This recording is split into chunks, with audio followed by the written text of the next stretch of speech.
আমি মুস্তাক কার ব্যাংকে তোমাদের জন্য নতুন একটা ভিডিও নিয়ে হাজির হলাম। তো চলো আমি বেশি দেরি ভিডিও শুরু করা যাক। আজকে আমি তোমাদেরকে দেখাবো BS3 মডেলের যে একটা গাড়ি, সেটা হচ্ছে টাটা মোটরসের ফার্স্ট মডেলের একটা গাড়ি, হাইবা গাড়ি। সেই ফার্স্ট মডেলের হাইবা গাড়িটা আমি দেখাবো যে BS3 গাড়ি, BS3-র মধ্যে কী কী ছিল, কী কী ইউনিক জিনিসগুলো ছিল এবং কী ছিল সেটা অনেক মিস্ত্রি ভাইরা যারা নতুন নতুন কাজ শিখছে তারা জানে না, এবং আমিও সেভাবেই জানি না এই গাড়ির সম্বন্ধে। কিন্তু যেটা জানি সেটা আপনাদের মাধ্যমে আপনাদের মধ্যে আমি সেটা শেয়ার করব এবং ছোটো ভাই বোনদেরকে আমি দেখাবো যে আমাদের BS3 গাড়ির যে মডেলটা এবং কি ছিল সেইগুলো আপনাদেরকে দেখাবো। তো চলুন প্রথমেই বেশি জানা করে শুরু করা যাক।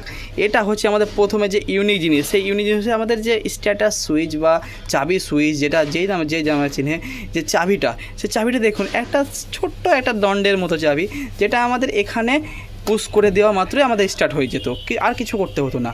তাই এটা দেখছেন, তারপরে যে ওপরে সুইচটা দেখছেন এটা হচ্ছে আমাদের স্ট্যাটাস সুইচ, যেটা আমাদের এটা দাবালে স্ট্যাটাস সুইচ বা হর্নের কাজে ব্যবহার করা হতো। তারপরে চলে যায় আমাদের যে এই লাল রঙের সুইচটা দেখছেন, অসাধারণ একটা কাজ। সেই অসাধারণ কাজটা হচ্ছে যে আমাদের গাড়ির এখন BS6 গাড়িগুলো কী হচ্ছে, এখানে একটা সুইচ সিস্টেম দিয়ে দিয়েছে, সুইচ সিস্টেমের মাঝখানেই দিয়ে দিয়েছে একটা 4 ইন্ডিকেটার লাল সুইচ। সেই লাল সুইচ যে 4 ইন্ডিকেটার সুইচ, সেই 4 ইন্ডিকেটার সুইচটা এটা আমাদের এভাবে টান দিলে আমাদের 4 ইন্ডিকেটার জ্বলতে লাগতো, এবং এভাবে দেবে দিলে 4 ইন্ডিকেটার বন্ধ হয়ে যেত। তারপরে চলে যায় আমাদের যে ইউনিক জিনিস, সেটা হচ্ছে কম্বিনেশন সুইচ বা কম্বো সুইচ। সেটা আমাদের যেমন BS6 গাড়িতে স্টিয়ারিংয়ের নিচে লাগানো থাকে, সেম জিনিস সেটা এভাবেই লাগানো আছে, কিন্তু এটা হচ্ছে ইউনিক একটা দণ্ডেই ব্যবহার করা হয়েছে। এখন কী হয়েছে, এদিকে একটা ওয়াইপারের জন্য ব্যবহার করা হচ্ছে, কিন্তু সেটা ওয়াইপারের জন্য অন্যরকম ছিল। যে এখানে শুধু ছিল আপনার যে এদিকে আপনার লেফটের ইন্ডিকেটার এবং রাইটের ইন্ডিকেটার, এবং আমার যেটা হেডলাইট, সেই হেডলাইটের কাজে ব্যবহার করা হতো। কিন্তু হেডলাইটের দেখুন এখন কি করে দেওয়া আছে, হেডলাইটের সেম সিস্টেম করা আছে, কিন্তু এখানে যে একটা সুইচ করা আছে, এই সুইচটা দাবানোর পর হেডলাইট জ্বলে, কিন্তু সিস্টেমটা আলাদা ছিল। এ দেখুন হেডলাইট এমনি করলে আপার ডিপার করে করতে শুরু করতো। তারপরে চলে যায় আমাদের টাটা মোটরসের যে স্টিয়ারিং হুইল, এই দেখেন টাটার মেন লোগো, এটা টাটা। এই লোগোতেই মানুষ পাগল, এবং পাগল করা জিনিসই তৈরি করে এই টাটা। তা দেখুন এই টাটার লোগোটা কত ইউনিক এবং সুন্দর। কিন্তু যে স্টিয়ারিং হুইলটা দেখছেন, আগেকার স্টিয়ারিং হুইল এত বড়ই ছিল, অনেক বড়টাই, যেটা বড় করার স্বার্থ হচ্ছে যে ড্রাইভারদেরকে অনেক যখন টার্নিং নিতে হতো তখন তাদের সুবিধার্থে এই বড় হতো। কারণ আগেকার স্টিয়ারিং যে কী বলবো আর, যে স্টিয়ারিংগুলো ছিল সেটা নর্মাল স্টিয়ারিং হতো, এখনকার হচ্ছে পাওয়ার স্টিয়ারিং এবং ছোটো স্টিয়ারিং করে দিচ্ছে ড্রাইভারদের সুবিধার্থে। তারপরে চলে যাব আমাদের যে ড্যাশবোর্ড বা মিটারের দিকে। সেই মিটারগুলো তোমাদেরকে দেখাবো মিটারে কি কি থাকে এবং কি কি কাজে ব্যবহার করা হয়। এই মিটারের যে ইন্ডিকেশান যে কাঁটাগুলো আছে, সেই কাঁটাগুলো এখনকার করে দিয়েছে। এখনকার মিটারটা কেমন করেছে, এখনকার মিটারটা এই মাঝখানে লাগানো হয়েছে, এবং মাঝখানে লাগানোর পরে এটা ডিজিটাল করে দিয়েছে। কিন্তু আগেকার যে ছিল সে ডিজিটাল ছিল না, সে ডিজিটাল এখন হয়েছে। পুরনো আরও দিন আসবে তখন আরও ডিজিটাল হবে, কিন্তু পুরনো দিনের যে স্মৃতিগুলো, পুরনো যে গাড়িগুলো, সেগুলোই আমার ছোট ভাই বোনদের এবং বড় দাদাদের আমি শেয়ার করছি ভিডিওটা, যাতে তিনারাও দেখে এবং পুরনো স্মৃতিগুলো মনে পড়ে, এবং নতুন নতুন ভিডিও যাতে আরও আমি দিতে পারি, সেভাবে আমাকে সাপোর্ট করবেন। তা চলুন প্রথমেই চলে যাই। এটা হচ্ছে আমাদের RPM, রেভলিউশন পার মিনিট, যেটা আমাদের গাড়ির কত RPM কত অ্যাক্সিলারেটর দিচ্ছি, সেই অ্যাক্সিলারেটরের এই যে কাটা, সেই কাটাটা। তারপরে চলে যাব এই যে আমাদের এয়ার এবং এটাও এয়ার, এর একটা ফ্রন্ট একটা রিয়ার, ফ্রন্ট এবং রিয়ারের যে এয়ার দুটো আছে, যে হাওয়া ট্যাঙ্কির, সেই হাওয়া ট্যাঙ্কির এয়ার দুটো 10 বার, এটাও 10 বার, সেম দুটোই। তারপরে চলে যাব আমাদের ফুয়েল ইন্ডিকেশান, যে ফুয়েলের যে কাটা, সেই কাটাটা, এই দেখুন ফুয়েলের কাটা। তারপরে চলে যাবে এটা আমাদের টাটার একটা লোগো, সে টাটার লোগো। তারপরে এবার টেম্পারেচার, গাড়ির টেম্পারেচার যে কতটুকু হিট হয়েছে, গাড়ির যে হিটের যে কাটা ইন্ডিকেশান, সেই ইন্ডিকেশান দেখুন পুরোটা যতগুলো করা আছে সবগুলোই আপনার কাটা সিস্টেম, কিন্তু এখন আপনার ডিজিটাল হয়ে গেছে। BS6 যে ফেস 1 যে ফেস 2গুলোতে, সেগুলো আপনার ডিজিটাল হয়েছে। BS4এও ছিল আপনার কাটা সিস্টেম, এখন BS6এই ইন্ডিকেশান হয়েছে। তারপরে চলে যাব আমরা যে কিলোমিটার, যে কত কিলোমিটারে আমার গাড়ি চলছে। আগেকার দেখুন, আগেকার ছিল 100 কিলোমিটার 100 কিলোমিটার লাস্ট ছিল, কিন্তু এখনকার গাড়ি 140 কি 120, যাই হোক আমার ঠিক মনে পড়ে সামথিং 140 আছে। তারপরে দেখুন এই যে কাটা দেখছেন, কাটাতে কত ইউনিক, তারপরে চলে যাব এই যে আমাদের ছোটো ছোটো সিম্বলগুলো দেখছেন, এটা হচ্ছে আমাদের ব্যাটারি সিম্বল, এটা মোবিল সিম্বল, এটা হেডলাইট, এটাও হেডলাইট, এটা হচ্ছে সিট বেল্ট, এটা পার্কিং, এটা এক্সজস্ট ব্রেক, এটাও ইন্ডিকেটার দেখুন, এটা ইন্ডিকেটার, এটাও ইন্ডিকেটার, লেফট রাইট ইন্ডিকেটারের।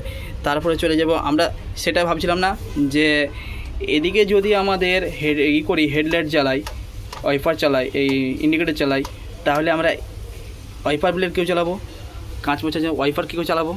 সেই ওয়াইপারের জন্য ইউনিক সিস্টেম ছিল সুইচ, এই সুইচ দাবানোর সঙ্গে সঙ্গেই আমাদের ওয়াইপার চালু হতে শুরু করতো। এটা হচ্ছে ওয়াইপারের সেম সিস্টেম, যেটা আপনার জল যেটা ওয়াটার ট্যাঙ্কে থাকে, সেই ওয়াটার ট্যাঙ্কে ওয়াটার দেওয়ার জন্য এটাই হতো। আর এটা আমাদের ওয়াইপার, একটাই ঘাট ছিল, ওয়াইপারে দেবে দিতাম, ওয়াইপার চলতে লাগতো শুরু করতো। তারপরে আমাদের চলে যাবে এক্সজস্ট ব্রেকের যে সুইচটা, এই দেখুন এইদিকে আছে রিয়ার ইলুমিনেশন। মানে আমাদের এখনকার গাড়িগুলোতে যেমন পিছনে ব্যাক গিয়ারের সঙ্গে আমরা একটা লাইট লাগাচ্ছি পিছনের লাইটের জন্য, সেই যে পিছনের লাইটের একটা সুইচ ব্যবহার করা হতো রিয়ার ইলুমিনেশন, সেটা পিছনের লাইটের জন্য ব্যবহার হতো। এটা হচ্ছে আমাদের হেডলাইটের, এটা হেডলাইট জ্বালিয়ে দিলাম, হেডলাইট জ্বালানোর পর যে কতটুকু আমরা করব, আপার করব, ডিপার করব, যে আমাদের অ্যাডজাস্টিং সুইচটা, সেই অ্যাডজাস্টিং। তারপরে চলে যায় আমাদের যে গিয়ার সিস্টেম, এই দেখুন, এটা হচ্ছে আমাদের টোটালে আমাদের আগেকার গিয়ারগুলো থাকতে 1 2 3 4 5 6 এবং একটা হচ্ছে রিভার্স, টোটাল 7খান গিয়ারের গাড়ি ছিল। যেমন এখনকার গাড়িগুলো কী হয়েছে, এখন একটা লোড গিয়ার, একটা রিভার্স গিয়ার করানো আছে, টোটালে 8খানা গিয়ার থাকে। কিন্তু আগেকার গিয়ার থাকতে কত, 10খানা গিয়ার, এখনকার গিয়ারও থাকছে, আগেকার গিয়ার থাকছে আর রিভার্স টোটালে 7খানা। এবং তারপরে চলে যাব আমরা যে নিচের দিকে যে ক্লাচ, এই দেখছেন ক্লাচটা আগেকার অনেক হার্ড ছিল এবং খুব কষ্টসাধ্য ছিল ড্রাইভারদের চালানোর দিক থেকে, কিন্তু এখনকার অয়েলি সিস্টেম করে দিয়েছে, এখন তাই খুব সহজ হয়ে গেছে, আপডেট হয়ে আসছে দিন দিন। তারপর চলে যাব আমাদের যে ব্রেক প্যাডেল, এই ব্রেক প্যাডেলের সিস্টেমটা, ব্রেক প্যাডেলের যে লুকটা সেম আছে BS3-তেও যে ছিল, BS4-এও তাই ছিল এবং BS6-এর সেম সিস্টেম আছে। তারপরে চলে যাব আমাদের দেখছেন এটা হচ্ছে কি, এটা হচ্ছে আমাদের অ্যাক্সিলারেটর প্যাডেল। এখনকার অ্যাক্সিলারেটর ইলেকট্রনিক সিস্টেম, দেখুন এখানে একটা ছোট্ট করে একটা ব্র্যাকেট লাগানোর পর ছোট্ট একটা জিনিস দিয়েছে অ্যাক্সিলারেটর প্যাডেল, সেই অ্যাক্সিলারেটর প্যাডেলটা এটাই। আগেকার কী হতো, অ্যাক্সিলারেটর প্যাডেল একটা রডের মাধ্যম দিয়ে বা একটা তারের মাধ্যম দিয়ে ব্যবহার করা হতো, এটা হচ্ছে আমাদের অ্যাক্সিলারেটর। ব্রেক প্যাডেল থেকে অ্যাক্সিলারেটর একটু বড়ো ছিল, কিন্তু এখন আপডেট হয়ে গেছে, এখন সহজ হয়ে গেছে, আরও ইউনিক আসবে, আরও দিন যত আসবে তত ইউনিক হবে। তারপর চলে যাবো আমরা যে আমাদের জকের লিভার, এটা হচ্ছে লাল রঙের যে সুইচটা দিয়ে দেখছেন লিভারটা, এটা হচ্ছে আমাদের পিটিও গিয়ার এবং পিটিও নিউট্রাল। সে পিটিও গিয়ার ফলানোর পর এটা আবার করলে উঠবে এবং নিচে নামার পর যখন আমরা নিচে নামাবো তখন আমাদের জকটা নামবে বা ডালা নামবে। এটা হচ্ছে আমাদের হ্যান্ড ব্রেক লিভার। দেখুন হ্যান্ড ব্রেক লিভারটা আগের থেকে একটু মানে আগে একটু ছোটো ছিল, এখনকার একটু মোটা সাইজ করানো আছে। তারপরে যে চলে যাব এটা হচ্ছে আমাদের 4 হুইলার বা 4 হুইলার নামেই পরিচিত, যে যা নামে চিনে, অনেক মিস্ত্রি ভাইরা আছে অনেক নামেই চিনে। তারপরে চলে যাব এটা আমাদের স্টিয়ারিং অয়েল, এটা স্টিয়ারিং অয়েল ভরানো থাকতো, এই অয়েলটা যেটা আমাদের পিছনে আগে এখন দেওয়া থাকছে BS6-এ। তারপরে যে ইউনিক জিনিসটা, সেই ইউনিক জিনিসটা আপনারা কেন দেখতে বাকি থাকবেন সেটা দেখুন। সেই ইউনিক জিনিসটা হচ্ছে দেখুন, এই দেখুন খুলজা সেম এটা হচ্ছে আমাদের সেই ফিউজ সিস্টেম। খুলে গেল আমাদের আলিবাবার দুয়ার, এবং আলিবাবার দুয়ারের ভিতরে কি আছে সেটাই দেখাবো। সেই আলিবাবার দুয়ারের ভিতরেই আছে আমাদের মেন মশলা। সেই মশলাগুলো হচ্ছে যেমন এগুলো রিলে, কিছু আমি অবশ্য জানি না কোন রিলেটা কিসের জন্য ব্যবহার করা হয়েছে, কিন্তু কি কাজে ব্যবহার করতে, যেমন আপনার ওয়াইপার চালানোর জন্য এবং আপনার যে ইন্ডিকেটারের জন্য সেই রিলেগুলো ব্যবহার করা হতো, সেই রিলে।